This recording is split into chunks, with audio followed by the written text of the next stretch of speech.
تیری تلاوت سن رہے تھے. جب کوئی مرد عورت تہجد میں مسواک کر کے اٹھ کے نماز پڑھتا ہے تو ایک فرشتہ اس کے بالکل ہونٹوں کے سامنے آ جاتا ہے، یہاں اپنے اس کے منہ کے سامنے منہ کر دیتا ہے اور کہتا ہے اور قرآن پڑھ، اور قرآن پڑھ، اور قرآن پڑھ، کہ تیرا قرآن ہماری غذا ہے. جیسے روٹی ہمارے اندر جاتی ہے تو ہمارا پیٹ بھرتا ہے، وہ کا فرشتوں کے پیٹ میں تہجد کا قرآن جاتا ہے اور ان کا پیٹ بھرتا ہے.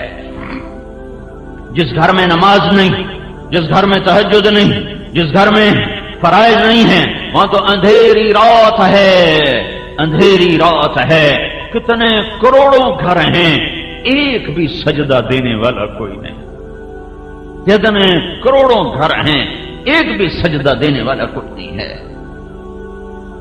رابعہ بصری تہجد کے لیے عشاء کی نماز کے بعد غسل فرماتا. یہ عورت ہونے کے ناطے قابل ذکر نہیں ہے کہ میں 1200 سال کے بعد پاک پتن کی عورتوں کو اس کا قصہ سناؤں. یہ حبشی تھی، کالی حبشی، کالا بھی ہونا بدصورت بھی ہونا، حبشی النسل، کالے بھی بدصورت بھی. یہ باندھی تھی، آزاد نہیں تھی، یہ بانج تھی، قابل اولاد نہیں تھی. جس عورت میں یہ 3 عیب ہوں اسے زمانہ یاد رکھ سکتا ہے، اسے تاریخ یاد رکھ سکتی ہے. تو آج 12 صدی کے بعد میں کیوں رابعہ کی کہانی مردوں عورتوں کو سنا رہا ہوں کہ یہ وہ عورت تھی جس نے اللہ کو پا لیا تھا. یہ غسل کر کے اپنے خامن سے فرماتی میں آپ کو میری ضرورت ہے، میری ضرورت ہے. اگر وہ فرماتے کوئی نہیں ہے تو پھر ان سے کہتی مجھے اجازت ہے میں اپنے اللہ سے بات کر لوں. وہ کہتے اجازت ہے تو پھر فجر تک مصلی تھے. ان کے جوانی میں 42 سال کی عمر میں تو یہ خود انتقال کر گئے کہ خامن فوت ہو گئے جوانی میں. تو ایک بہت بڑے وقت کے شیخ، بڑے عالم وہ چل کر آئے، رابعہ میں تم سے نکاح کرنا چاہتا ہوں. کوئی شادی کا شوق نہیں تھا، رابعہ کی نسبت لینے کا شوق تھا. تو انہوں نے فرمایا 4 باتوں کا جواب دے دو میں شادی کر لیتی ہوں. کہا کیا؟ کہا میرے لیے جنت کا فیصلہ ہے یا جہنم کا پتہ نہیں. کہ جب قیامت میں اٹھائیں جائیں گے تو کسی کے سیدھے ہاتھ میں آئے گا، کسی کے الٹے ہاتھ میں آئے گا عمل اس کا. تو میرے سیدھے ہاتھ میں آئے گا کہ الٹے ہاتھ میں؟ کہا مجھے تو پتہ نہیں. کہ جب اللہ ترازو تولے گا کسی کی نیکی جھکے گی کسی کی بڑھے گی تو میری گھٹے گی یا بڑھے گی؟ کہا مجھے تو پتہ کوئی نہیں. کہ جب پول سراج سے گزاریں گے کوئی پار ہو جائیں گے کوئی گر جائیں گی، میں گروں گی یا پار ہوں گی؟ کہ مجھے تو پتہ نہیں. کہ پھر جاؤ میں فارغ نہیں، مجھے تیاری کرنے دو. اور 42 سال کی عمر میں انتقال ہو گیا. اور خامن تو تھے نہیں، عجب اللہ سے تعلق تھا. اٹھی ہیں سالن بنانے کے لیے تو دیکھا چولہے پہ بیٹھے تو پیاز کوئی نہیں. تو کہنے لگے یا اللہ پیاز ہی کوئی نہیں، خیر پیاز کوئی نہیں. کوئی چیل کہاں سے اڑ کے آ رہی تھی اور اس کے پنجوں میں پیاز تھا. رابعہ نے کہا یا اللہ پیاز کوئی نہیں. چیل کے پنجے ڈھیلے ہوئے اور پیاز سیدھا آ کر رابعہ کی جھولی میں گرا ہے. کہ میری بندی تو میری ہو گئی ہے، میں چیلوں کو تیرا خادم بنا دوں گا. جب ان کا انتقال ہوا تو ان کی اپنی خادمہ کو خواب میں ملی تو انہوں نے پوچھا آپ کے ساتھ کیا ہوا؟ تو فرمایا میرے پاس منکر نکیر آئے تھے اور مجھ سے کہنے لگے من ربکی، تیرا رب کون ہے؟ تو میں نے آگے کہا سبحان اللہ، 40 برس جس کے عشق میں زندہ رہی، 40 برس جسے پوجا کرتی رہی، 40 برس جسے بھلا نہ سکی، یہ 4 ہاتھ زمین میں آ کے میں اسے بھول جاؤں گی. جس سوال کرنے آ گئے ہو من ربو کی تو منکر نکیر کہنے لگے اچھا بھائی ناراض نہ ہو، تم سے تو ہم آگے پوچھتے ہی کوئی نہیں، اور واپس چلے گئے ہیں. ایک اللہ سے تعلق، ایک زندگی کے 2 سرے ہیں. ایک اللہ سے جڑتا ہے، ایک بندوں سے جڑتا ہے. اللہ سے جڑتا ہے عبادت کے ساتھ، نماز کے ساتھ، روزے کے ساتھ، صدقات کے ساتھ، ذکر کے ساتھ، تلاوت کے ساتھ، تہجد کے ساتھ. اور دوسرا سرا اللہ کے بندوں کے ساتھ ہے، وہ بھی اتنا ہی نازک ہے. اگر اخلاق اچھے نہیں ہوں گے تو عبادات مردود ہو جائیں گی، اور اگر عبادات کوئی نہیں ہوں گی تو اخلاق مردود ہو جائیں گے. یہ دونوں 2 پر ہیں، ان دونوں کے ساتھ جنت کا سفر ہے، ان دونوں کے ساتھ جنت کا سفر ہے. میرے نبی نے فرمایا بہت بڑا ظالم ہوئے کون کھڑے ہو گئے؟ اچھا جی قاتل نہیں، جواری نہیں، بدکار نہیں، بہت بڑا ظالم، چور نہیں، بہت بڑا ظالم۔ کون یا رسول اللہ؟ کا جو اذان سنے اور نماز نہ پڑھے۔ سارا پاک پتن ایسے ظالموں سے بھرا پڑا ہے، کیا مرد کیا عورتیں اس ظلم سے بھری پڑی ہیں۔ میرے بھائیو بہنوں، مصلوں کو آباد کرو، مصلوں کو آباد کرو، مسجدوں کو آباد کرو۔ یہ الصلاۃ الصلاۃ الصلاۃ، میری امت نماز نہ چھوڑنا، نماز نہ چھوڑنا، نماز نہ چھوڑنا۔ دوسرا رخ وما ملکت ایمانکم، وما ملکت ایمانکم، میری امت اپنے اخلاق اچھے کرنا، اپنے اخلاق اچھے کرنا، اپنے اخلاق اچھے کرنا۔ کہ اسلام کی تکمیل عبادت سے نہیں ہے، اسلام کی تکمیل اخلاق سے ہے۔ عبادت بنیاد ہے، اخلاق چھت ہے۔ عبادت انتہا ہے، عبادت ابتدا ہے، اور اخلاق انتہا ہے۔ عبادت اول ہے اور اخلاق آخر ہیں۔ عبادت سے اسلام شروع ہوتا ہے اور اخلاق پہ جا کے مکمل ہو جاتا ہے۔ اس وقت ہمارا معاشرہ کچھ نہ کچھ عبادات کا منظر تو پیش کرتا ہے، لیکن اخلاق کی دنیا اجڑ گئی، کھنڈر بھی کوئی نہیں نظر آتے۔ چلو کہیں کھنڈر ہوتے تو ہم کہتے کھنڈر بتا رہے ہیں عمارت عجیب تھی، کس بالدیار التي لم يعفها القدم بلا وغيرها الارواح والديم۔ فرمایا اسلام کا تمہیں اسلام کا ستون بتاؤں؟ کہا جی کیا؟ فرمایا نماز۔ کہا پھر تمہیں اسلام کی چوٹی کی چیز بتاؤں؟ کہا جی کیا؟ کہ اللہ کے راستے کا جہاد۔ پھر آپ نے فرمایا اور اب اگر تو کہے تو تمہیں پورے دین کا بادشاہ بتاؤں؟ بادشاہ ان شئت انباتوں کا بملاک الامر، ملاک، تمہیں سارے دین کا بادشاہ بتاؤں؟ بادشاہ کیوں؟ یہ بادشاہ کیوں کہہ رہے ہیں کہ بادشاہ تیرا تو ملک تیرا، رعایا تیری، خزانے تیرے، تو میرا نبی کہہ رہا ہے تمہیں پورے دین کا بادشاہ بتاؤں کہ اگر یہ تیرا ہے تو سارا دین تیرا، یہ تیرا نہیں ہے تو کچھ بھی نہیں تیرا۔ تو کہا اجل یا رسول اللہ، یا رسول اللہ ضرور بتائیں۔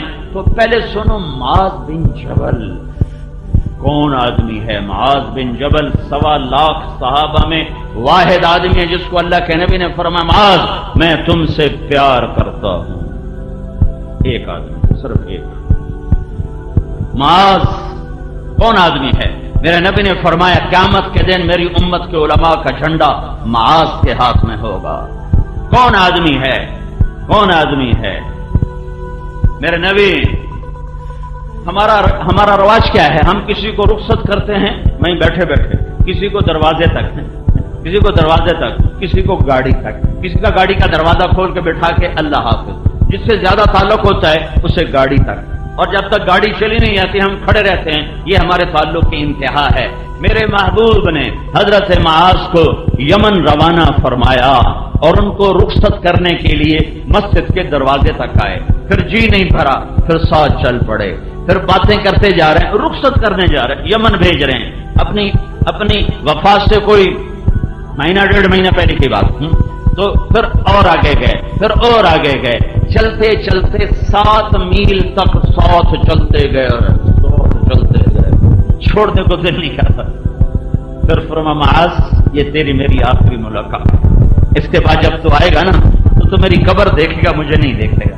تو معاذ رضی اللہ تعالیٰ عنہ رونے لگے، تو آپ بھی رونے لگے، اللہ کے نبی بھی رونے لگے، اور فرمایا معاذ اچھا نہ رو، قیامت کے دن انشاءاللہ قریب ہوں گے، کیونکہ میرے قریب وہ ہوگا جو تقوی والا ہوگا۔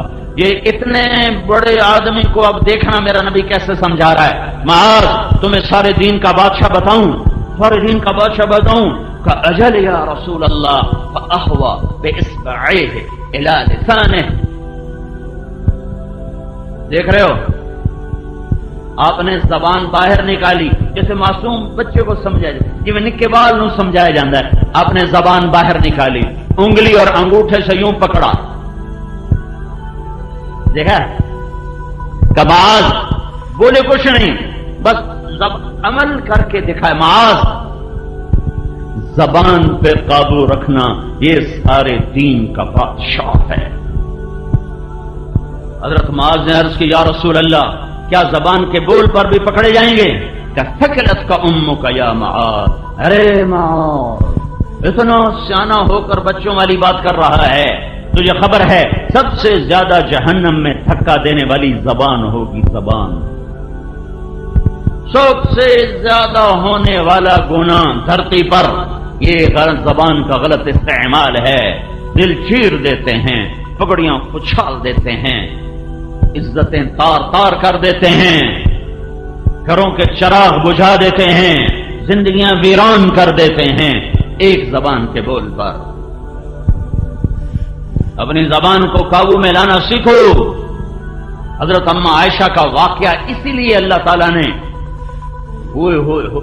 واقعہ ہے کہ قیامت ہے کہ کائنات کی ہے افضل ترین ماں امہات المؤمنین، جن سے بڑھ کر یا نساء النبی لستن کاحد من النساء، اے میرے نبی کی عورتوں تمہارے جیسی عورت دنیا میں ہے کوئی نہیں۔ پہلے ایک حدیث سنو، کف المؤمن یہدم عمل مئات سنہ، نیک پاک دامن عورت پر کوئی بدکاری کا بہتان لگا دے پھر وہ 100 برس مصلی پہ عبادت کر کے اللہ کے دربار میں جائے تو اللہ اسے جہنم میں گرا دے گا اگر توبہ نہ کی۔ نیک پاک عورت پر برائی کا الزام لگانے والا 100 برس کی بندگی کر کے بھی گیا تو اللہ اسے اٹھا کے جہنم میں ڈال دے گا۔ تو اماں عائشہ پہ الزام لگانے والے کا کیا حال ہوگا؟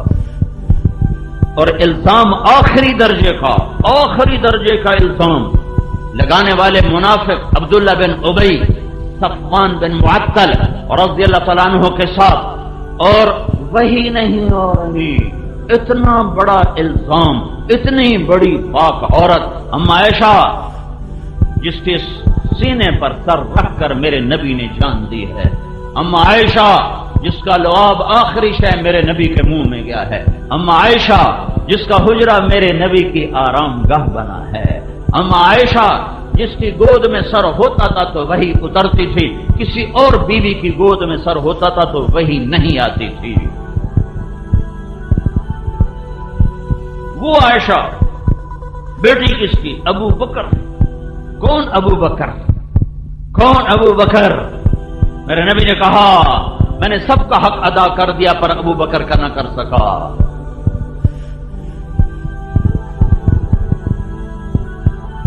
اتنا بڑا الزام لگا، وہی نہیں آ رہی، وہی بند۔ اب بھائیو جب الزام لگے تو ہر کوئی فوراً دھونے کی کوشش کرتا ہے، یہ تو میرے محبوب کی محبوب بیوی پر الزام تھا، اللہ نے فوراً ازالہ کیوں نہیں کیا؟ پاک پتن کی عورتوں کو، مردوں کو سمجھانے کے لیے کہ زبان کا زہر کتنا خوفناک ہوتا ہے۔ مدینے میں آگ لگ گئی، گھر گھر میں ماتم، اللہ کے نبی کی طبیعت خراب، اور نہ کھانا اچھا لگے نہ نیند آئے کہ سب سے محبوب بیوی پر اتنا بڑا الزام، اور اتنے حالات بدلے کہ اللہ کے نبی کی طبیعت میں ایک عجب انقباض، حضرت عائشہ کے ساتھ معاملہ سرد، حضرت عائشہ حیران پریشان کہ اللہ کے نبی کا معاملہ میرے ساتھ ٹھنڈا کیوں ہو گیا؟ چھٹی لے کر ماں باپ کے گھر گئیں کہ پتہ کروں قصہ کیا ہے۔ قربان جاؤں صدیق کے صبر پر کہ ایک اتنی پاک بیٹی پر تہمت لگی ہے اور صدیق نے احتجاج نہیں کیا کہ میری بیٹی کے ساتھ یا رسول اللہ کیا ہو رہا ہے، آپ کیوں نہیں اس کو بند فرماتے؟ چپ کہ یہ اعلان ہے، بد زبان کے آگے چپ رہا کرو، زبان نہ چلایا کرو۔ یہاں ماں باپ سبق دیتے ہیں، تو چپ کیوں رہ گیا؟ تو ابو جواب کیوں نہیں دیتا؟ تو ہگدیاں 100 کیوں نہیں سنائیاں؟ تو کیوں سانو برباد کر چھڑیا؟ اے ظالم ماں باپ ہیں، اور یہ کیوں یہ سبق ہے بد زبان کے آگے چپ رہنا۔ چپ رہنے والا کبھی عزت میں گھاٹا نہیں کھاتا۔ امتحان کی جگہ کہیں خامند کا مزاج سخت ہوتا ہے تو بیوی کو سبق ہے، صبر کر تیرا رب تیرے ساتھ ہے۔ کہیں عورت کی زبان میں تیزی ہوتی ہے تو خامند کو حکم ہے، صبر کر تیرا رب تیرے ساتھ ہے۔ جسے زبان بند کرنا آ گیا اس کی عزت کو کوئی نہیں گھٹا سکتا۔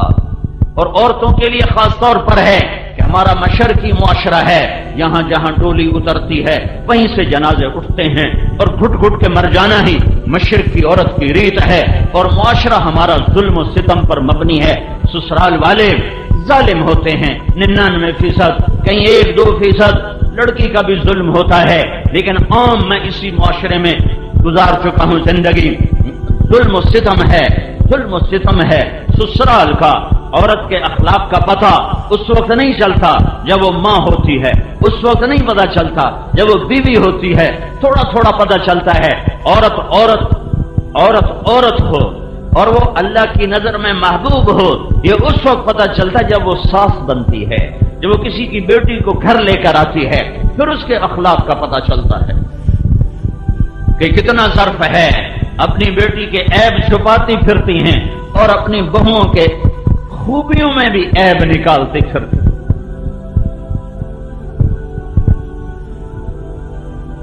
یہ سبق ہے، چپ رہو، نہ کر لبوں کو سی، عشق ہے دل لگے نہیں، سینے پہ تیر کھائے جا، آگے قدم بڑھائے جا، یعنی زبان حال سے کہہ دے کہ ہاں ستائے جا۔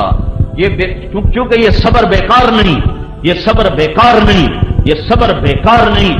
میرے نبی پر قرآن اترا، من جاء بالحسنہ فلہ عشر امثالھا، ایک نیکی کرنے والے کو 10 ملے گی۔ میرے نبی نے کہا یا اللہ تھوڑا زیادہ کر، یہ تو ساری انسانیت کا قانون ہے، یہ سارے اہل ایمان پچھلی امتوں کا قانون ہے، میری امت نے تھوڑا زیادہ۔ اللہ نے کہا من ذا الذی یقرض اللہ قرضا حسنا فیضاعف له اضعافا کثیرا، چلو ایک کے کئی گنا پتہ نہیں 100 کے 200 کے 400 واضح نہیں تھا تو میرے نبی نے کہا یا اللہ اور زیادہ کر، تو اللہ نے تیسری آیت اتاری، چلو مثل الذين ينفقون اموالهم في سبيل الله كمثل حبة انبتت 7 سنابل في كل سنبلة 100 حبة والله يضاعف لمن يشاء والله واسع عليم۔ ایک کے 700، ایک کے 700، ایک کے 700، قربان جاؤں رحمت للعالمین کی ذات پر، وہ 700 پہ راضی نہ ہوئے کہ یا میرے رب، اے میرے رب اور زیادہ فرما، تو اللہ نے کہا چلو وعدہ وعدہ وعدہ، لیکن سب کے ساتھ نہیں، سب کے ساتھ نہیں، تیری امت کے صبر والوں کے ساتھ۔ انما یوفی الصابرون اجرہم بغیر حساب، تیری امت میں جو عورت صبر کر گئی، جو مرد صبر کر گیا، اس کے لیے بے حساب ہوگا۔ اور پھر قیامت کے دن اعلان ہوگا صبر والے کھڑے ہو جاؤ، تو کچھ مرد عورت تھوڑے سے کھڑے ہو جائیں گے، تو ان کو جنت کی طرف چلنے کا حکم دے کرنا، پھر فرشتوں کو خود آگے کھڑا کر دے گا تاکہ لوگوں کو پتہ چلے کہ صبر کی آج جزا کیا ہے۔ تو فرشتے آگے، اب بھائی کتنے جا رہے ہو؟ جنت ہے، کا حساب تھا ان کا تھوڑا ہے ہی کوئی، تو بڑے چودھری کہاں سے چودھری تو بڑے چودھری، کون لوگ ہو، کون لوگ ہو؟ اللہ کے فرشتوں تم جانتے نہیں ہم کون لوگ ہیں؟ ہم صبر والے ہیں، پاک پتن کے صبر والے ہیں۔ اچھا صبر والے سانو معافی دے دو، اسی طرح تھوڑا راہ کھلو گا کہ مجھے کوئی جانتے پہن ٹھگی کر کے جاؤ جناب۔ انما یوفی الصابرون اجرہم بغیر حساب، بے شک بے شک بے شک صبر کا بدلہ یہی ہے۔ انہوں نے کہا تم کیا صبر کرتے تھے، تم کیا صبر کرتے تھے؟ وہ کہیں گے صبرنا انفسنا علی طاعت اللہ، اللہ جو کہتا تھا اس پہ جم جاتے تھے۔ صبرناها عن معصیت اللہ، اللہ جس سے روکتا تھا اس سے رک جاتے تھے اور اپنے آپ لگاموں کو کس لیتے تھے۔ وصبرناها علی البلاء، اور لوگ جو ہمیں رگڑے دیتے تھے اس پر بھی سہ جاتے تھے، چپ ہو جاتے تھے، پی جاتے تھے، پی جاتے تھے۔ تو کیا ہوا؟ میرا رب کہہ رہا ہے جاؤ بے حساب چلے جاؤ، بے حساب چلے جاؤ۔ صدیق کا صبر بتا رہا ہے چپ، میرے نبی کا صبر بتا رہا ہے چپ رہو، چپ رہو۔ بد زبان کا جواب بد زبانی نہیں ہے، گالی کا جواب گالی نہیں ہے، غیبت کا جواب غیبت نہیں ہے، بےزتی کا جواب بےزتی نہیں ہے۔ میرے نبی نے فرمایا لا تکونوا امعا، اے میری امت بے وقوف نہ بننا، اے میری امت بے وقوف نہ بننا۔ پنجابی میں یہ زیادہ صحیح لفظ آتا ہے، اے میری امت شغل نہ بن جاوے جے۔ کیا یا رسول اللہ کہ تم کہتے پھرو جو اچھا کرے گا ہم اچھا کریں گے، جو برا کرے گا ہم برا کریں گے۔ یہ چگل پنا نہ کرنا، بلکہ تم یوں کہنا جو برا کرے گا ہم اچھا کریں گے، جو برا کرے گا ہم اچھا کریں گے۔ اور صبر صدیق، صبر رسول اور صبر عائشہ ہے، اور سارے مدینے میں آواز گونج رہی، نیک عورت پہ تہمت لگے وہ تو زندہ درگور ہو جاتی ہے، وہ تو مر جاتی ہے، اور یہاں عائشہ پر تہمت لگی ہے اور میرا اللہ خاموش ہے۔ نیک عورت پہ تہمت لگے سارا خاندان کھڑا ہو جاتا ہے، گواہ کھڑے ہو جاتے ہیں، اور اللہ سب سے بڑی ہستی ہے اور وہ چپ، وہی نہیں آ رہی۔ مہینہ گزر گیا، آگ لگ گئی سارے مدینے میں، پیغام سنایا جا رہا ہے، لوگوں مرد عورتوں زبان پہ قابو رکھنا، اس سے نبی کے گھروں میں بھی وہ غم آیا کہ پوری 23 سالہ زندگی میں ایسا غم نہیں آیا ہے۔ ایک مہینہ گزر گیا، آپ پریشان ہیں۔ آپ نے حضرت اسامہ سے پوچھا، ہے حضرت عائشہ گئی گھر، ابوبکر صدیق رضی اللہ تعالی عنہ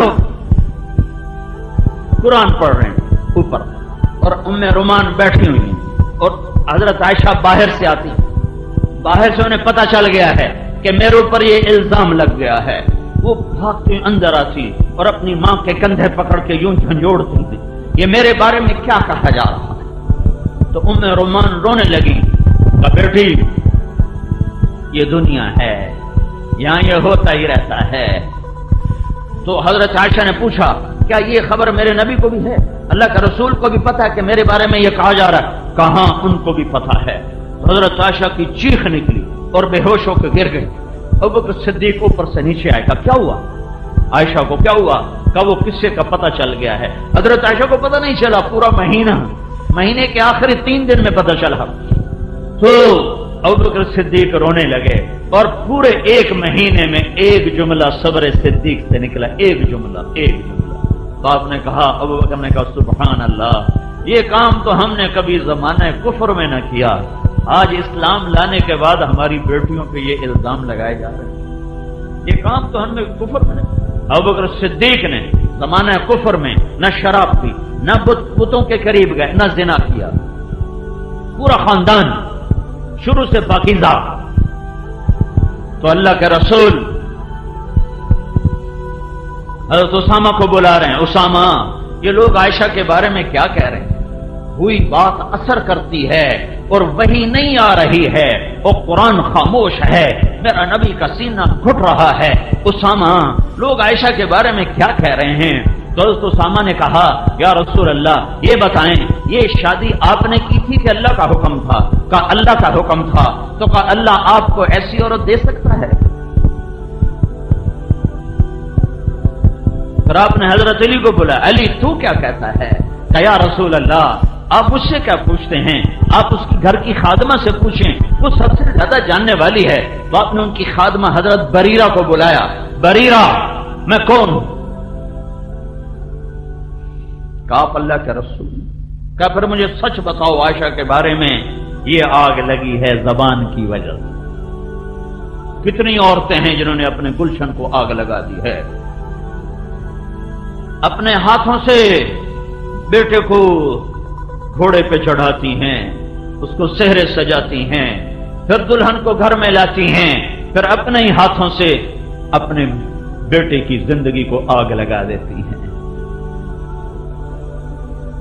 کہ جب بیٹے کا میلان بیوی کی طرف ہوتا ہے اور میاں بیوی میں محبت بڑھتی ہے تو پھر ماں کو حسد شروع ہو جاتا ہے، پھر تانے، رن مرید ہو گئے ہیں، رن غلام ہو گئے ہیں، تو بیوی دا غلام ہو گئے، تو ماں پیو دی ہن خبر ہی کوئی نہیں، تو بیوی دا ہی غلام ہے، ماں پیو تو کبھی پوچھتا ہی کوئی نہیں۔ میں نے ایک گھر کو ٹوٹتے دیکھا، کہاں کلبوں میں راتیں گزارتا تھا، ہم نے محنت کی، ہم نے کیا محنت کی، میرے اللہ نے اس کو ہدایت دی، ذریعہ ہمیں بنایا، کروڑوں پتی آدمی کا بیٹھا، اس کے 4 مہینے لگے، پھر تبلیغ میں لگا، پھر اس کی شادی ہوئی، جو ساری رات کلبوں میں گزارتا تھا، ماں باپ کو ہوش نہ تھا، جب بیوی کے ساتھ 2-4 گھنٹے بیٹھنے لگا تو ماں کے نشتر، میں تینوں یاد کوئی نہیں، بیوی دے کو نہیں چلا جانا ہے، ابا کے نشتر، میں تجھے یاد کوئی نہیں، بیوی کے پاس چلا جاتا ہے، کر طلاق دلوا کے جان لی، اجاڑ دیا گھر۔ وہ بچہ نیم پاگل صاحب اپنے جذبات کی تسکین کی خاطر اپنے بچے کی زندگی داؤ پہ لگا. پھر ایک اور شادی کی ہے، وہ بیچارہ نہ زندوں میں ہے نہ مردوں میں ہے. یہ زبان ہیں، یہ اخلاق ہیں، یہ رویے ہیں جو گھر کو جنت بھی بناتے ہیں جہنم بھی بناتے ہیں. شکلوں صورتوں پہ زندگی نہیں گزرتی، حسب نسب پہ زندگی نہیں گزرتی، ملک و مال پہ زندگی نہیں گزرتی. زبان کا میٹھا بول ہے جو غریب کے گھر کو بھی جنت بنا دیتا ہے، بدصورت کو خوبصورت بنا دیتا ہے، کمی کو سردار بنا دیتا ہے. اور زبان کا گندا بول ہے جو سردار کو کمی بنا دیتا ہے، حسین کو بدصورت بنا دیتا ہے، بہار کو خزاں میں بدل دیتا ہے، اجالوں کو اندھیروں میں بدل دیتا ہے، پھولوں کو کانٹوں سے بھر دیتا ہے. زندگی کا بہاؤ چیزوں کے ساتھ نہیں ہے، زندگی کا بہاؤ اخلاق کے ساتھ ہے. زندگی چیزوں کا نام نہیں ہے، زندگی احساسات کا نام ہے. اور احساسات اخلاق سے پروان چڑھتے ہیں اور بد اخلاقی سے مر جاتے ہیں. جب احساسات مر جائیں تو دنیا کا کوئی روپ رنگ اسے آرام نہیں دے سکتا. کیا لطف انجمن کا جب دل ہی بجھ گیا ہو. اما عائشہ کا واقعہ یہ گھر کی معاشرت کے لیے بنیاد ہے کہ زبانوں کو سنبھل کے استعمال کرو. میرے نبی پریشان، بریرہ تو عائشہ کے بارے میں کیا کہتی ہے؟ بریرہ نے عرض کی یا رسول اللہ، اس سے پاک کوئی ہو سکتا ہے؟ اس سے پاک کوئی ہو سکتا ہے؟ ذرا ممبر پر آئے، میں قربان جاؤں ظرف نبوت پر. میرے نبی نے کبھی ممبر پہ کھڑے ہو کر کسی کا نام لے کر اسے رسوا نہیں. ہمارے خطیب صاحبان نام لے لے کے دھجیاں اڑا رہے ہوتے. جب ممبر رسول سے ہی آگ برس رہی ہو تو گھروں میں پھول کہاں سے کھلیں؟ اتنا بڑا دکھ دیا عبداللہ بن ابی نے، لیکن آپ نے اتنا کہا لوگوں، کچھ لوگ نے میرے گھر والوں کے بارے میں مجھے بڑی تکلیف دی ہے. تو سعد بن معاذ کھڑے ہو گئے، یا رسول اللہ کون ہے؟ سب کو پتا تھا کون ہے، اجازت کون ہے؟ میرے قبیلے کا ہے، اوس کا ہے، میں ابھی اس کا سر اڑاتا ہوں. اگر خزرج کا ہے تو میں اس پہ حملہ کرتا ہوں. تو ادھر سے سعد بن عبادہ کھڑے ہو گئے، تجھے پتا جو ہے کہ وہ تیرے قبیلے کا نہیں ہے، وہ میرے قبیلے کا ہے، اس لیے تو یہ بڑھ کے بول رہا ہے. پیچھے اسید بن حذیر کھڑے ہو گئے کہ تو منافق ہے اور تو بھی منافقوں کا ساتھی ہے، ہم اس کے ساتھ تیرا بھی سر اڑائیں گے. قریب تھا کہ مسجد نبوی کے اندر صحابہ کی تلواریں چل جاتی. زبان کا بول. ایک دم میرے نبی ممبر سے اترے، اوس کو ادھر ہٹایا، خزرج کو ادھر ہٹایا کہ میرے ہوتے ہوئے تم گلے کاٹنے پر آ گئے ہو. زبان کا بول. گھروں کی آبادی وظیفوں سے نہیں، اے وظیفہ پڑھ لو اے ہو جائے گا، اے تسبیح پڑھ لو اے ہو جائے گا، اے پنج صورتہ پڑھ لو اے ہو جائے گا. یہ پڑھو، اس سے عبادات ہیں، اجر بھی ہے، رحمت بھی ہے، برکت بھی ہے. گھر آباد نہیں ہوگا، گھر آباد نہیں ہوگا، گھر آباد نہیں ہوگا. گھر زبان کے میٹھے بول سے آباد ہوگا، گھر ایک دوسرے کی برداشت کرنے سے آباد ہوگا، گھر ایک دوسرے کے عیب چھپانے سے آباد ہوگا. یہ اخلاق ہیں، اخلاق جو آج بھول چکا ہے معاشرہ. نہ کوئی ممبر سے سناتا ہے، نہ کوئی جا کے پوچھتا ہے. پھر میرے نبی وہاں سے آئے اما عائشہ کے گھر. 3 دن گزر چکے تھے. حضرت عائشہ نے نہ کھایا تھا، نہ پیا تھا، نہ سوئی تھی، اور آنسو اور آنسو اور آنسو. اور ماں اور باپ پریشان تھے کہ یہ مر جائے گی، یہ مر جائے گی. تو اللہ کے نبی آئے اور اما عائشہ ایسے لیٹی ہوئی سر کے اوپر کپڑا ڈال کے رو رہی تھی. ایک انصاری عورت بھی آئی ہوئی آپ کے پاس بیٹھی رو رہی تھی، اور ماں اور ابو بکر سرانے بیٹھے رو رہے تھے. سارا گھر رو رہا تھا کہ اوپر سے اللہ کے رسول آئے. 1 مہینے کے بعد آئے. عائشہ عائشہ اگر تجھ سے کوئی گناہ ہوا ہے تو توبہ کر لے، اللہ معاف کر دے. اوئے ہوئے ہوئے، اللہ اکبر. کیا ظرف ہے میرے نبی کا، اور زبان نے کیا زخم لگائے ہیں کہ یہاں تک خیالات پہنچ گئے.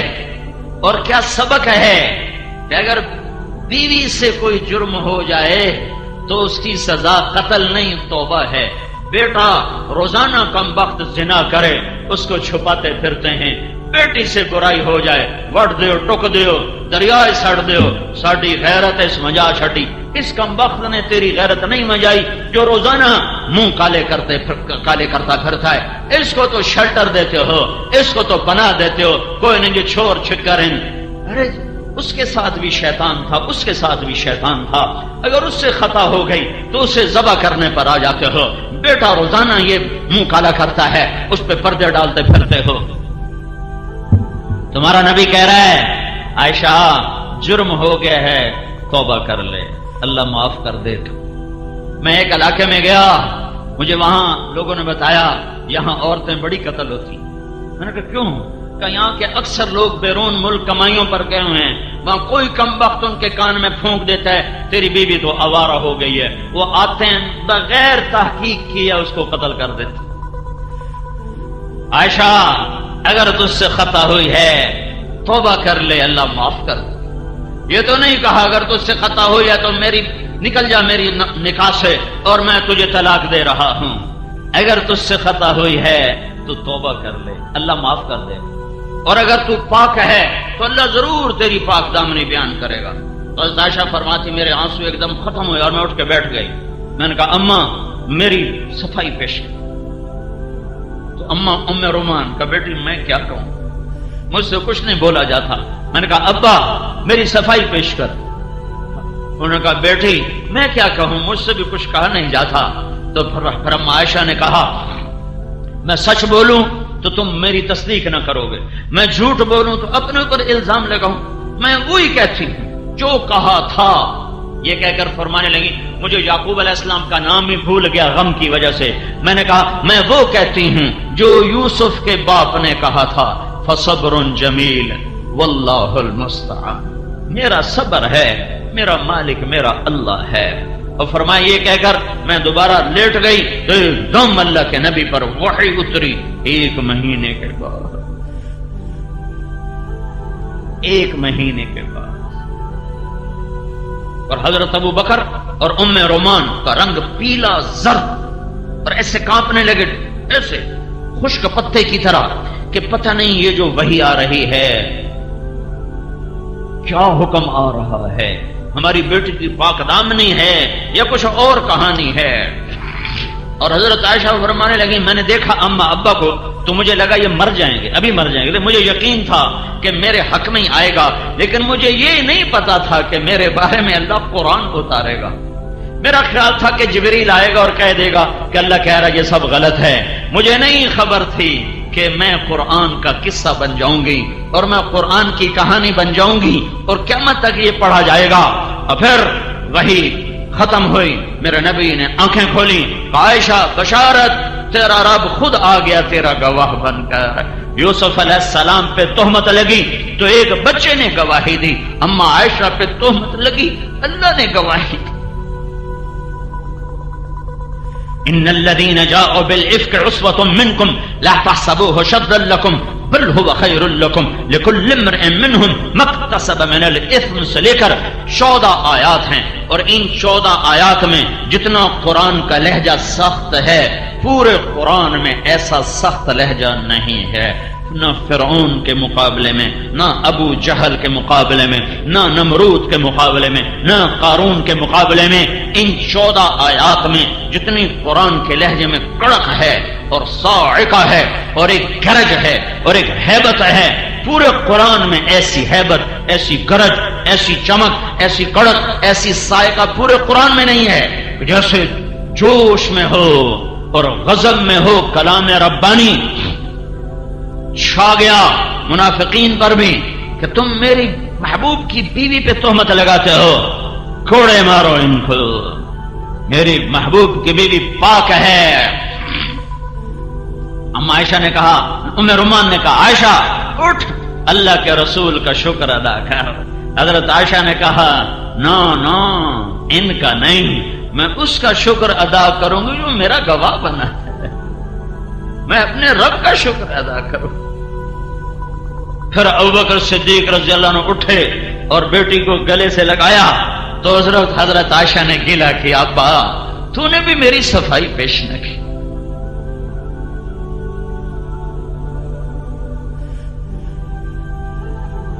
اس پر ابوبکر صدیق نے کہا بیٹی ایو سماء تضلنی و ایو ارض تقلنی، میں کیسے بولتا جبکہ مجھے تصدیق نہیں تھی، میں کیسے یہ بولتا، میں بھی اپنے رب کے سپرد کر چکا تھا تیرا معاملہ کہ میرا اللہ ضرور ہمارے حق میں گواہی لائے گا۔ یہ قصہ پیغام ہے ہر مرد عورت کے لیے کہ زبان سے سنبھل کے بولو، اپنے گھروں کو آباد کرنا ہے تو زبان کو ٹھیک بولنا سیکھو۔ یہ مدرسوں میں نہیں سیکھ، میں 10 مدرسے چلا رہا ہوں، ہم مدرسوں میں زبان ٹھیک چلانا نہیں سکھا رہے، ہم مسئلے مسائل بتا رہے ہیں۔ اس کے لیے جان جوکھوں کی محنت ہے۔ یہ ماں باپ نے بتانا تھا، پہلا کام ماں کا تھا، باپ کا تھا۔ باپ کو کمانے سے فرصت نہیں، ماں کو ویسے شعور نہیں کہ اولاد کی تربیت کیسے کرنی۔ 3 سال کے بچے کو اسکول بھیج دیا تو تربیت کون کرے گا؟ گلا تو گھونٹ دیا، اہل مدرسہ نے تیرا کہاں سے آئے صدا لا الہ الا اللہ۔ تو اسلام کا دوسرا جز، پورا اسلام صرف 2 باتیں، عبادت، اخلاق، حقوق اللہ، حقوق العباد، دونوں اپنی جگہ پہ 2 بنیادیں ہیں، 2 بنیادیں ہیں۔ ایک نہیں تو دوسرا کھڑا نہیں ہو سکتا، دوسرا نہیں تو پہلا کھڑا نہیں ہو سکتا۔ عبادت والے تو نظر آتے ہیں، اخلاق والے نظر نہیں آتے، نظر نہیں آتے۔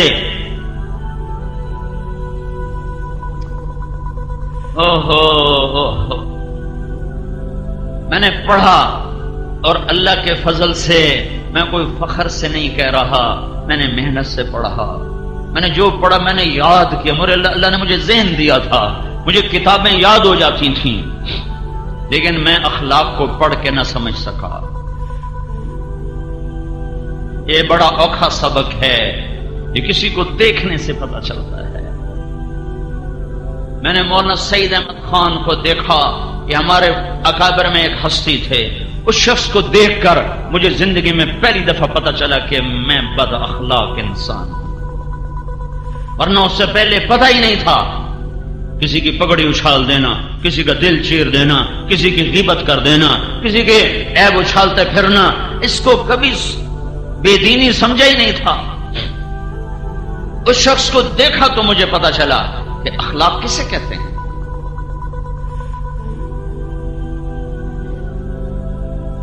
ایک دفعہ کسی نے میری شکایت لگائی مولانا کے سامنے، تو میں اپنی صفائی پیش کرنے لگا، نہیں حضرت یہ بات ایسے نہیں، یہ ایسے نہیں۔ مجھ سے کہنے لگے بیٹا دین تو اوروں کے الزام بھی اپنے اوپر لے لینے کا سبق سکھاتا ہے۔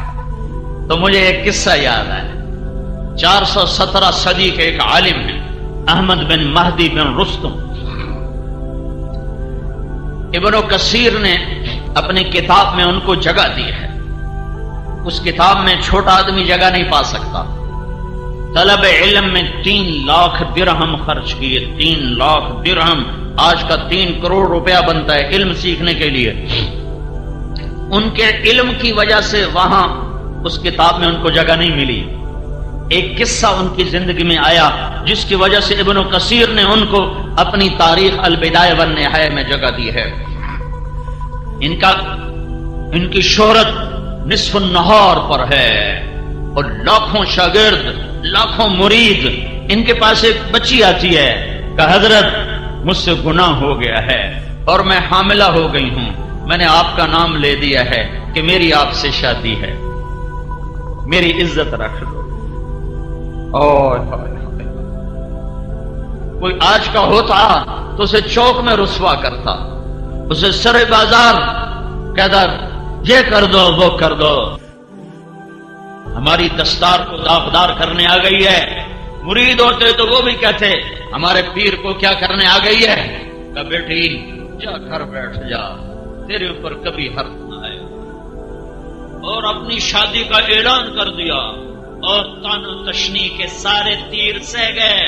بڈھے وارے شادیاں سج گئیاں، دیاں ورگی گھر بہا لئی، دیاں ورگی گھر بہا لئی، بڈھے وارے شادیاں سج گئیاں، بڈھے وارے عشق چڑھ گئے، ساری عزت کو داؤ پہ لگا، ساری دستار داغدار کر دی، ایک لڑکی کی عزت بچا۔ یہ دیندار طبقہ اپنی نیکی سمجھتا ہے، اوروں کے عیب تلاش کرنا، اوروں کی برائیاں تلاش کرنا، تسبیح ہاتھ میں اوروں کی غیبت، ماتھے پہ محراب اوروں کی برائیاں، اپنی خوبیاں اوروں کی برائیاں۔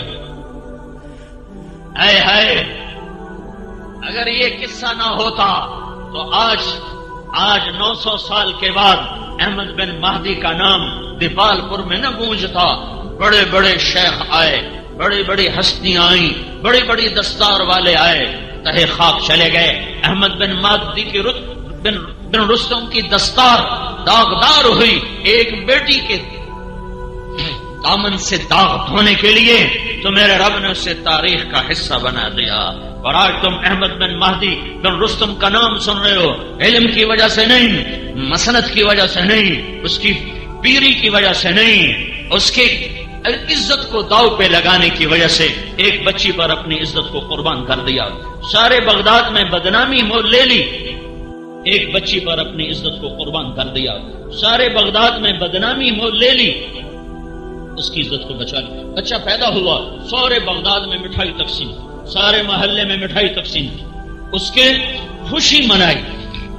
اور پھر اس کے بعد اس کی عزت پہ پردہ رکھنے کے لیے، ہاں بھائی ہماری طلاق ہو گئی ہے، ہم نے طلاق دے دی ہے۔ عرب کے ماحول میں طلاق دینا کوئی اتنا بڑا عیب نہیں تھا، ہم نے طلاق دے دی ہے۔ اور اس بچے کا ماہانہ وظیفہ مقرر کیا، 2 دینار کوئی 30-40 ہزار روپیہ بنتا ہے۔ اور 2 سال بعد وہ بچہ مرا تو اس کا پورا سوگ منایا، سارے علاقے میں بیٹھ کر تعزیت کے لیے لوگوں کی تعزیتی پیغام وصول کیے۔ 2 سال بعد وہ بچی آئی اور وہ 2 دینار، 2 سال کا خرچہ 24، 48 دینار، 50 دینار، اور آج کا کوئی 10-15 لاکھ روپیہ بن جاتا ہے، وہ لے کر آئی کہ حضرت یہ آپ کا پیسہ اسی طرح امانت ہے میرے پاس، آپ نے میری عزت رکھ لی، مجھے یہی کافی ہے، یہ آپ کا پیسہ آپ کو واپس۔ کہ بیٹی میں تو یہ بھی تیری عزت پہ بار چکا ہوں، جا یہ بھی تجھے ہدیہ ہے، میں یہ واپس نہیں لوں گا۔ اس قصے نے احمد کو 900 سال گزر چکے ہیں زندہ رکھا ہوا ہے، ورنہ اس سے بڑے علم والے آئے۔ میرے بھائیوں اور بہنوں، یہ زندگی کا وہ حصہ میں بتا رہا ہوں جو عام طور پہ نہ سنا جاتا ہے نہ سنایا جاتا ہے۔ چھوٹی چھوٹی باتوں پر گھروں میں آگ لگی ہوئی ہے، چھوٹی چھوٹی باتوں پر گھر برباد ہو چکے ہیں۔ جن ماؤں نے جنا ان کو لوگ دھکے دے رہے ہیں، جن ماؤں نے جنا ان کو گالیاں دی جا رہی ہیں۔ جس باپ نے جوانی کو گلا کے رکھ دیا اس باپ کو کہہ رہے ہیں تو میرے واسطے کیتا کیے، تو میرے واسطے بنایا کی۔ میرے نبی نے فرمایا اگر میری ماں زندہ ہوتی اور میں عشاء کی نماز کے لیے مصلی پہ کھڑا ہوتا اور میں سورۃ فاتحہ شروع کر چکا ہوتا اور ادھر سے میرے گھر کا دروازہ کھلتا اور میری ماں مجھے کہتی محمد، تو میں اس کے لیے نماز توڑ دیتا اور میں کہتا جی اماں جان۔ موسیٰ علیہ السلام نے فرمایا یا اللہ جنت میں میرا ساتھی کون ہے، جنت میں میرا ساتھی کون ہے؟ تو اللہ تعالیٰ نے فرمایا فلاں قصائی۔ موسیٰ علیہ السلام بڑے حیران ہوئے، کسائی میرا ساتھی کتوں بن گیا؟ تو اس کو دیکھنے گئے بازار، تو ایک بازار کسائی پر تھلا مار کے بیٹھا، گوشت وڈی جاندہ، ٹوکی جاندہ، ویچی جاندہ، کھڑے ہو کے دیکھ رہے ہیں، نہ مسلح نہ تسبیح ہے، تو یہ میرا ساتھی کیسے ہے؟ گوشت اس کا بک گیا، اس نے چھوٹا سا ٹکڑا تھیلے میں ڈالا، کندھے پہ لٹکائے، گھر کو چل دیا۔ موسیٰ علیہ السلام ساتھ ہو لیے، گھر پہنچے۔ موسیٰ علیہ السلام نے کہا مجھے اجازت ہے میں آ جاؤں تیرے ساتھ؟ کہنے کہ آ جاؤ۔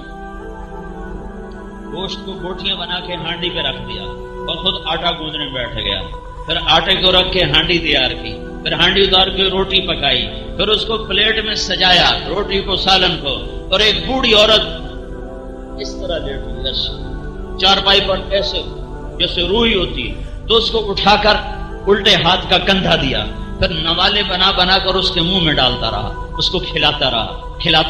پھر اس عورت نے یوں کیا بے بس سن میری بس، تو اس نے اس کا منہ صاف کیا، تو اس کو لٹانے لگا تو وہ بڑبڑ کرنے لگی، دور سے جیسے لگے تو وہ جب اس کو لٹا دیا تو موسیٰ علیہ السلام نے پوچھا یہ کون ہے؟ تو قصائی نے کہا میری ماں ہے، میں صبح جب جاتا ہوں تو اس کا کھانا پینا سب کر کے جاتا ہوں، جب شام کو واپس آتا ہوں پھر اس کے سارے کام